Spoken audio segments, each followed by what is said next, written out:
Shalom, kita bertemu kembali intim dengan Allah. Kami bersyukur Tuhan, sungguh Engkau baik ya Bapa. Terima kasih buat penyertaan Tuhan dalam hidup kami. Kasih setiamu Tuhan tidak pernah berkesudahan dalam hidup kami. Haleluya, kami mau memuji-Mu Tuhan. Haleluya Yesus.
Jadikan kami hamba yang setia kepadamu Tuhan.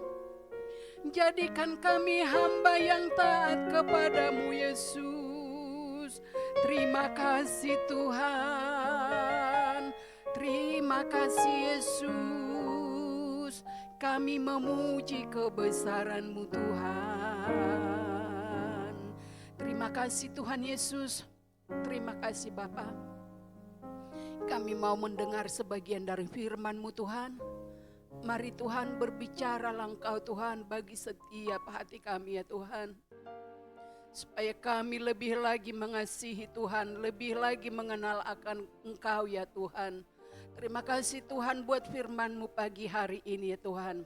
Terima kasih Bapa, kami menyerahkan pembacaan firman Tuhan pada pagi hari ini. Hanya di dalam nama Tuhan Yesus kami berdoa dan mengucap syukur. Haleluya.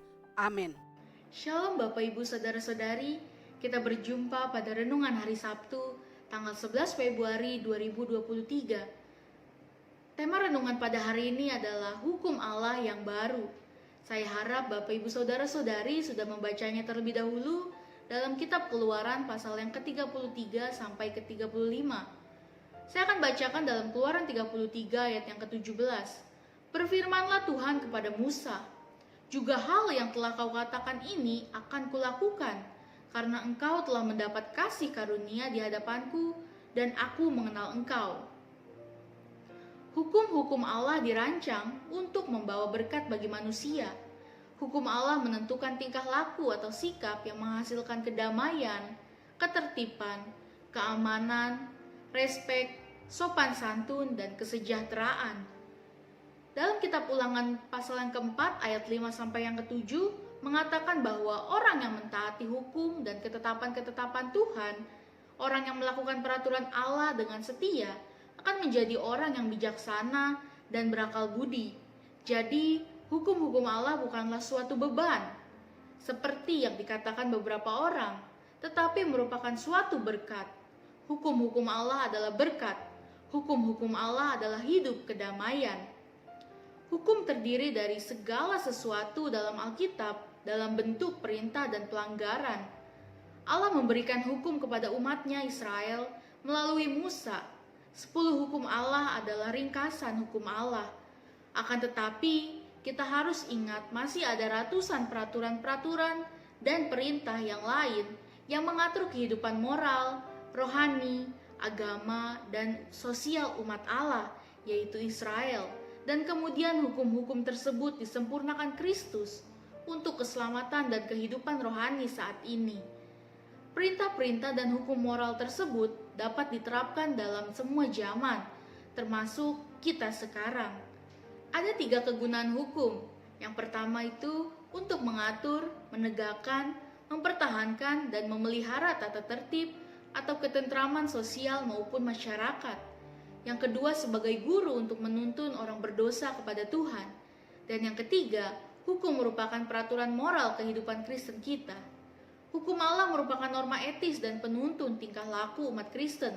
Dalam Yehezkiel 36 ayat 27 berkata, "Rohku akan kuberikan diam di dalam batinmu, dan aku akan membuat kamu hidup menurut segala ketetapanku dan tetap berpegang pada peraturan-peraturanku dan melakukannya."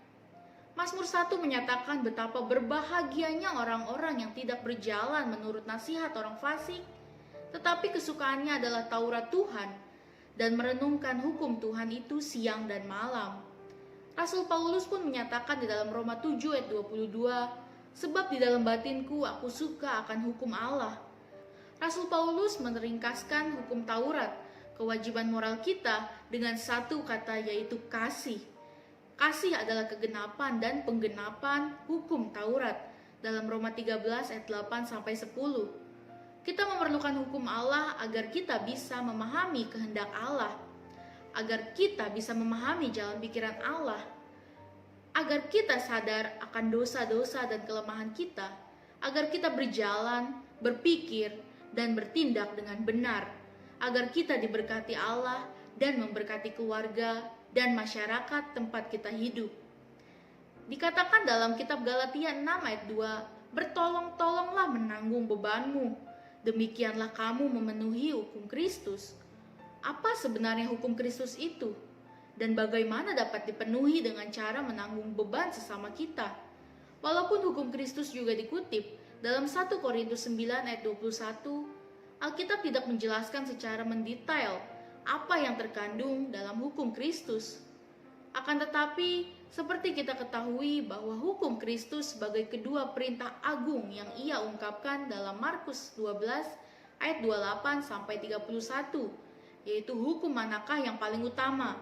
Jawab Yesus, "Hukum yang terutama ialah dengarlah hai orang Israel, Tuhan Allah kita, Tuhan itu Esa, kasihilah Tuhan Allahmu dengan segenap hatimu, dan dengan segenap jiwamu, dan dengan segenap akal budimu, dan dengan segenap kekuatanmu." Dan hukum yang kedua ialah kasihilah sesamamu manusia seperti dirimu sendiri. Tidak ada hukum yang lebih utama daripada kedua hukum ini. Maka hukum Kristus adalah mengasihi Allah dengan segenap diri kita dan mengasihi sesama kita sama seperti kita mengasihi diri sendiri.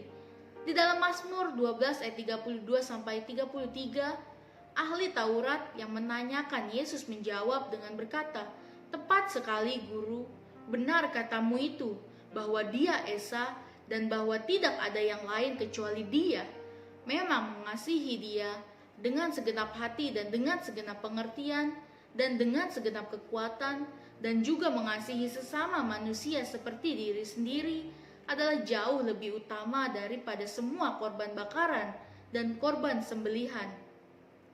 Dalam percakapan ini, baik ahli Taurat maupun Yesus menyetujui bahwa kedua perintah itu merupakan pokok dari seluruh hukum perjanjian lama. Seluruh hukum perjanjian lama dapat dikategorikan antara mengasihi Allah atau mengasihi sesama. Berbagai bagian perjanjian baru menyatakan bahwa Yesus telah menggenapi dan mengakhiri hukum perjanjian lama dalam Roma 10 ayat yang keempat, Galatia 3 ayat 23-25, dan Efesus 2 ayat 15.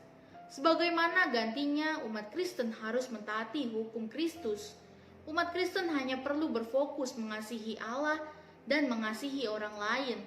Jika umat Kristen benar-benar mentaati kedua perintah itu dengan sungguh-sungguh, kita sudah mentaati semua persyaratan Allah.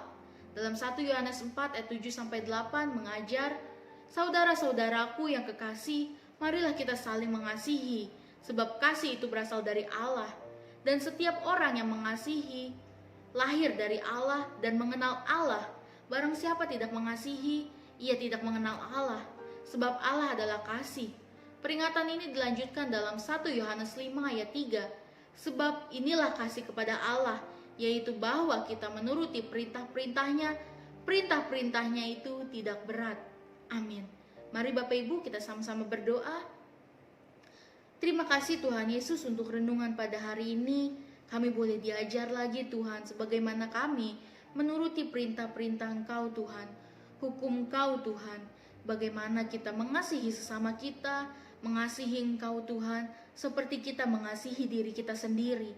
Terima kasih Tuhan Yesus. Terima kasih untuk renungan pada hari ini. Biarlah firman-Mu ini merema di kehidupan kami. Terima kasih Tuhan Yesus, dalam nama Tuhan Yesus. Haleluya. Amin. Salam sejahtera, Tuhan Yesus memberkati.